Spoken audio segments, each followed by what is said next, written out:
Hello friends, my name is Avinash और आपका स्वागत है मेरे चैनल करियर इन्फॉर्मेशन अड्डा में। इस वीडियो में मैं आपके लिए जो टॉपिक लेकर आया हूँ वह है राष्ट्रपति की शक्तियाँ। इस टॉपिक को हम 2 वीडियो में कवर करने वाले हैं और इस वीडियो में हम राष्ट्रपति की केवल 4 ही शक्तियों के बारे में चर्चा करेंगे। तो टाइम ना खर्च करते हुए हम अपने टॉपिक की शुरुआत करते हैं और राष्ट्रपति की पहली शक्ति के बारे में चर्चा करते हैं, जो कि है कार्यपालिका शक्ति से संबंधित शक्तियाँ। तो देखिए, सरकार जितने भी एक्शन लेती है वो सब राष्ट्रपति के नाम पर करती है, यानी सरकार जो भी काम करती है वो सारे काम राष्ट्रपति के नाम पर किए जाते हैं। ठीक।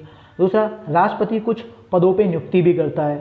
ठीक, जैसे कि प्रधानमंत्री, अटॉर्नी जनरल, इन सब पदों पे नियुक्तियाँ भी करता है। तो देखिए, जितने भी पदों की नियुक्तियाँ उनके सामने उनसे संबंधित अनुच्छेद और आर्टिकल लिखे हुए हैं, तो आप इनको नोट करते रहिएगा। तो देखिए, पहली नियुक्ति, राष्ट्रपति भारत के प्रधानमंत्री की नियुक्ति करता है और अन्य मंत्रियों की नियुक्ति भी राष्ट्रपति प्रधानमंत्री की सलाह पे करता है। तो राष्ट्रपति प्रधानमंत्री उस व्यक्ति को बनाता है जिस व्यक्ति की पार्टी ने लोकसभा में बहुमत हासिल किया होता है, उसके नेता को वो प्रधानमंत्री बना देता है। और प्रधानमंत्री जिन व्यक्तियों का नाम या जिन व्यक्तियों के नाम की सूची राष्ट्रपति को देता है, उन व्यक्तियों को वो मंत्री बना देता है। ठीक। और दूसरा, वो भारत के महान्यायवादी अटॉर्नी जनरल की भी अपॉइंटमेंट करता है, यानी नियुक्ति करता है। अटॉर्नी जनरल भारत का फर्स्ट लॉ ऑफिसर या पहला विधिक अधिकारी, या कोई और साधारण भाषा में बोलें तो भारत सरकार का वकील होता है। ठीक। राष्ट्रपति भारत के नियंत्रक एवं महालेखा परीक्षक यानी कंट्रोलर ऑडिटर जनरल की भी नियुक्ति करता है। ये केंद्र और राज्य स्तर पर दोनों के लिए एक ही पोस्ट होती है। ठीक। अगर बहुत सिंपल भाषा में कहें इसको, तो ये भारत सरकार का ऑडिट ऑफिसर होता है और भारत सरकार के जितने भी अकाउंट्स होते हैं उन सबको ये ऑडिट कर सकता है। ठीक। तीसरा, यूपीएससी के चेयरमैन और उसके अदर मेंबर्स की नियुक्ति भी भारत के राष्ट्रपति ही करते हैं। अब नॉर्मली यूपीएससी में लेकर 9 से 11 मेंबर तक हो सकते हैं। ठीक। तो यूपीएससी के जितने भी चेयरमैन होंगे और उनके अदर मेंबर्स की नियुक्ति भी कौन करता है? राष्ट्रपति ही करता है। और भारत में जो राज्यों के गवर्नर होते हैं, राज्यपाल, उन सब की भी नियुक्ति राष्ट्रपति ही करते हैं। और साथ ही साथ ये बात भी नोट कर लीजिएगा, जो भारत में जितनी भी यूनियन टेरिटरी हैं उनकी प्रशासकों की नियुक्ति भी राष्ट्रपति स्वयं करता है। ठीक। और अगला, भारत में जो फाइनेंस कमीशन होता है, वित्त आयोग, उसमें 5 मेंबर होते हैं, 1 अध्यक्ष, 4 अदर मेंबर्स, तो 5 की नियुक्ति भी राष्ट्रपति ही करते हैं। ठीक है। चलिए, अब दूसरी पावर है राष्ट्रपति की आपातकालीन शक्तियाँ।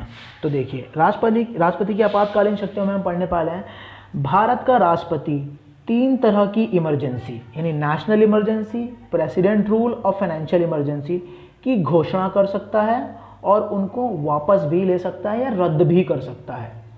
तो भारत में नेशनल इमरजेंसी अनुच्छेद 352 में लिखी है, राष्ट्रपति शासन 356 में और वित्त आपातकाल यानी फाइनेंशियल इमरजेंसी 360 में लिखा गया है।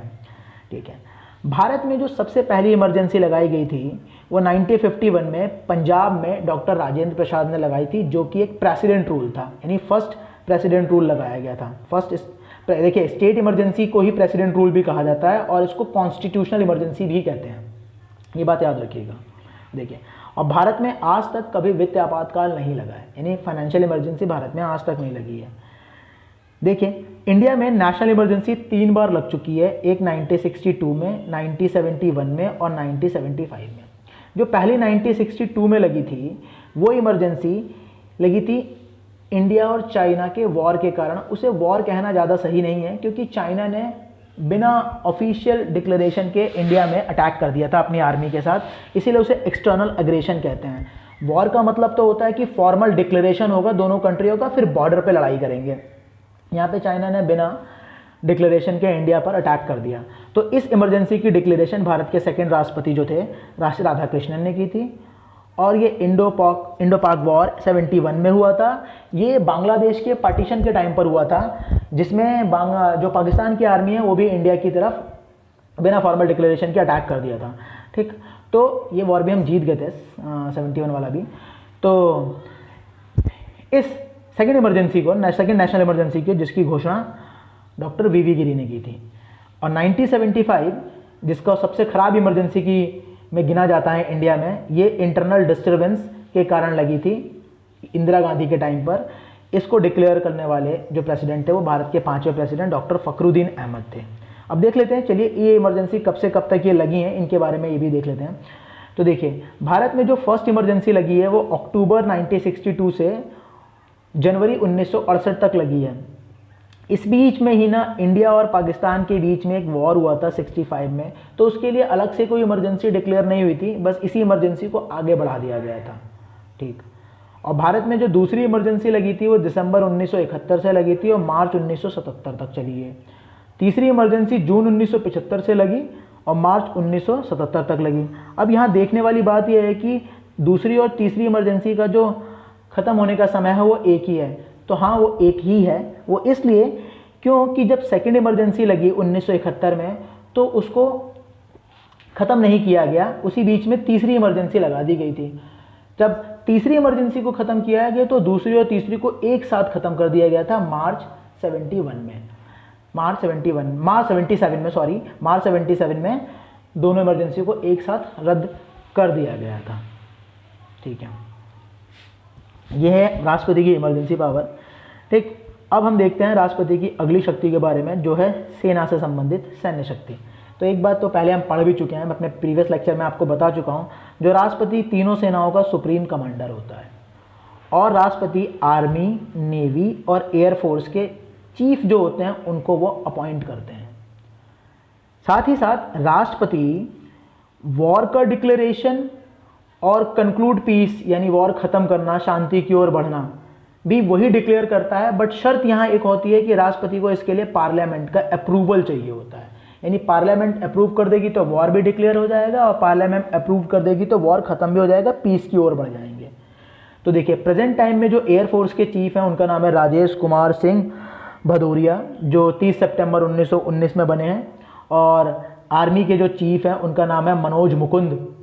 ठीक, और नेवी के जो चीफ है एडमिरल, जिनका नाम है करमबीर सिंह, जो 31 मई को बने हैं। ठीक है, तो नेक्स्ट देखते हैं राष्ट्रपति की अगली शक्ति जो है फाइनेंशियल शक्ति, वित्त संबंधी शक्ति। तो यहाँ पर पहली शक्ति के बारे में पढ़ने जा रहे हैं। देखिए, ये वर्ड लिखा है मनी बिल। तो देखिए, कोई भी मनी बिल जो होगा ना वो राष्ट्रपति की पूर्व अनुमति, यानी पहले राष्ट्रपति से पूछा जाएगा, देन उसको पार्लियामेंट में रखा जाएगा। यानी मनी बिल राष्ट्रपति की एडवांस प्रायर रिकमेंडेशन के बाद ही संसद में रखा जाता है। तो अब मनी बिल के बारे में, ये तो लेजिस्लेचर का टॉपिक है, बट हम यहाँ पे थोड़ा सा इंट्रोडक्शन देख लेते हैं। मनी बिल क्या होता है? देखो, मनी बिल का डिस्क्रिप्शन आर्टिकल जो है 110 में मेंशन है, जो सेंटर का मनी बिल है।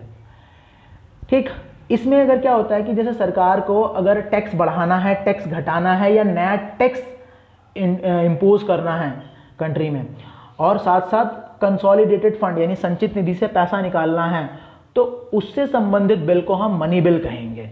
उससे संबंधित बिल को हम मनी बिल कहेंगे। या आर्टिकल 110 में लिखे गए सब्जेक्ट्स जो भी होंगे उनके ऊपर जो बिल लाया जाएगा वो मनी बिल कहलाएगा। तो कभी कभी दिक्कत आ जाती है कि मनी बिल और फाइनेंस बिल क्या होते हैं। तो याद रखो, 110 में जो लिखे हैं वो मनी बिल है और 117 में जिनको लिखा गया है वो है फाइनेंस बिल। ठीक, तो देखिए, एक मैं आपको छोटा सा डायग्राम से समझाने की कोशिश करता हूँ। तो देखो, जैसे ये बड़ा सर्किल है, इसको हम कहेंगे फाइनेंस बिल, और जो अंदर वाला छोटा सर्किल है उसको बोलेंगे हम मनी बिल। तो जितने भी मनी बिल होते हैं वो सबके सब फाइनेंस बिल होते हैं, बट सारे फाइनेंस बिल मनी बिल नहीं होते हैं। ठीक, इसके ऊपर हम लेजिस्लेचर टॉपिक बनाएंगे तो उस पर हम डिटेल वीडियो बना लेंगे। अभी बस यहाँ पे हम राष्ट्रपति से रिलेटेड बातें पढ़ रहे हैं। तो मनी बिल राष्ट्रपति की पूर्व अनुमति के बाद ही संसद में रखा जा सकता है। ठीक, और दूसरा, बजट रिपोर्ट जो होता है संसद में पेश कौन करता है? राष्ट्रपति ही करता है। बजट को टेक्निकली यानी आर्टिकल 1112 में, मतलब 112 में क्या लिखा है? उसका official name annual financial statement, उसको बोलते हैं हम बजट। ठीक, और नेक्स्ट है, देखिए, अगर कंटिंजेंसी फंड जैसे आकस्मिक निधि होती है, आकस्मिक निधि से पैसा निकालना हो तो वो कौन निकाल सकता है? राष्ट्रपति ही उसमें से पैसा निकाल सकता है। आकस्मिक निधि जैसे मान लीजिए कभी डिजास्टर टाइम में, जैसे केरल में बाढ़ आई थी, उस समय क्या होता है, पार्लियामेंट नहीं चल रही होती है तो भारत की संचित निधि से पैसा नहीं निकाल सकते। देन उस समय पे संसद का सत्र बिनाए बुना कहाँ से पैसा लाया जाए, तो इसीलिए रखा जाता है ये कंटिजेंसी फंड, यानी जब भी कोई समस्या आएगी तब हम इस फंड से पैसा निकाल के काम करेंगे, इसलिए। ठीक। और दूसरी चीज़ देखिए, प्रेसिडेंट 5 साल के लिए एक फाइनेंस कमीशन का गठन करता है, जो कि 5 साल के लिए होता है। ठीक। और इसमें 5 मेंबर होते हैं। ठीक। और फाइनेंस कमीशन का अगर हम बेसिक बात देखें कि क्या करता है फाइनेंस कमीशन, कि जो सेंटर है और स्टेट है इनके बीच का फाइनेंशियल रिलेशन कैसा होगा इसके बताता है। साथ ही साथ जो सेंटर का टैक्स कलेक्शन के बाद जो सेंटर का रेवेन्यू होता है उसका डिस्ट्रीब्यूशन राज्यों और सेंटर के बीच कैसे होगा, इस पर अपनी सिफारिश देता है जो फाइनेंस कमीशन होता है। फाइनेंस कमीशन की डिस्क्रिप्शन इंडियन कॉन्स्टिट्यूशन के आर्टिकल 280 में लिखा गया है। अब छोटी छोटी बातें हैं मनी बिल से रिगार्डिंग, वो देखते हैं। देखिए, मनी बिल की शुरुआत जो होती है सिर्फ लोकसभा से ही हो सकती है, राज्यसभा में नहीं हो सकती। राज्यसभा में मनी बिल सिर्फ 14 दिन के लिए जाता है। ठीक है ना, राज्यसभा मनी बिल सिर्फ 14 दिन के लिए जाता है, मनी बिल राज्यसभा में सिर्फ 14 दिन के लिए जाता है। और दूसरा क्या होता है कि जो मनी बिल होता है, मनी बिल पर राष्ट्रपति अपना एक वीटो पावर होता है, जो हम नेक्स्ट चैप्टर में पढ़ने वाले हैं, नेक्स्ट लेसन में, नेक्स्ट वीडियो में, वीटो पावर। ठीक है, उस पर अपना सस्पेंसिव वीटो यूज़ नहीं कर सकता है। मनी बिल के ऊपर राष्ट्रपति सस्पेंसिव वीटो यूज़ नहीं कर सकता है। तो चलिए मैं आपको थोड़ा सस्पेंसिव वीटो के बारे में यहाँ पे आइडिया देता हूँ। देखिए, जब भी कोई बिल होता है वो लोकसभा से और राज्यसभा से पास होने के बाद वो कहाँ जाता है, प्रेसिडेंट के पास। तो प्रेसिडेंट के पास यहाँ पे 4 ऑप्शन होते हैं, या तो प्रेसिडेंट उस बिल को पास कर दे या ना कर दे, नो, मना कर दे। अगर वो मना कर देता है तो उस पावर को बोलते हैं प्रेसिडेंट की एब्सोल्यूट वीटो। और अगर वो क्या करता है, दूसरा होता है ऑप्शन रिटर्न फॉर रिकंसिडरेशन, यानी पुनर्विचार के लिए लौटा देता है, इसी वीटो को बोलते हैं क्या, सस्पेंसिव वीटो। तो देखिए, अगर मनी बिल को वो रिटर्न नहीं कर सकता रिकंसिडरेशन के लिए, उसे पास करना ही करना होता है। ठीक। और जो चौथी बात होती है राष्ट्रपति के लिए, वो क्या कर ले, होल्ड इन पॉकेट, यानी ना अपना उस पर कोई यस कहे बिल के ऊपर, ना ही नो कहे बिल के ऊपर, तो इसको बोलते हैं पॉकेट वीटो। सही ना, इसको बोलते हैं पॉकेट वीटो। ठीक, पॉकेट वीटो बोलते हैं इसको। ठीक है, तो याद रखिएगा एक बात, पॉकेट वीटो में ना तो प्रेसिडेंट यस करता है ना ही नो करता है। और साधारण बिल के केस में अगर कोई बिल एक बार राष्ट्रपति पुनर्विचार के लिए लौटा देता है और वो बिल दोबारा लोकसभा वैसे ही पास कर देती है, तो राष्ट्रपति के उसके ऊपर सिग्नेचर करने ही होते हैं। तो चलिए, आज के लिए हमारा राष्ट्रपति की शक्तियों का जो वीडियो होता है वो ख़त्म होता है। और इसमें अगर कोई डाउट हो तो आप मुझे कमेंट बॉक्स में लिखकर भेज सकते हैं। और अगर आपको ये मेरा वीडियो पसंद आता है तो आप प्लीज़ लाइक एंड सब्सक्राइब करें और शेयर करें मेरे चैनल को। ठीक है।